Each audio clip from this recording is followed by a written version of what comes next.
सातों बहनिया साथे सबही मुस्कात बाटे, सबही मुस्कात बाटे। अली सात बहनिया साथे सबही मुस्कात बाटे।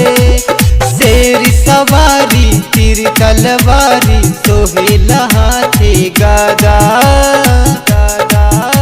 चरनिया पूजता राजा पुजारिया, पूजता राजा चरनिया पूजता राजा।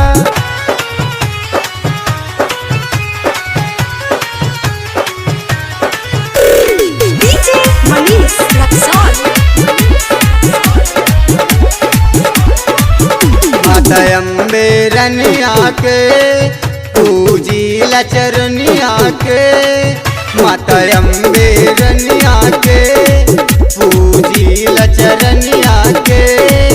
भाग जाई दुखवा दरिदार जी, घर होई राउर पवित्र जी। सबही पमाई दाया करेली रंग होखे या राजा, राजा चरनिया पूजता राजा पुजरिया, पूजता राजा चरनिया पूजता राजा।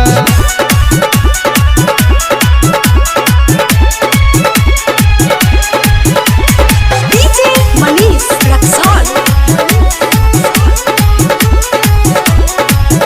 सुन आलोक पिया हो तरसेला जिया हो, सुन देवकी पिया हो तरसेला जिया हो।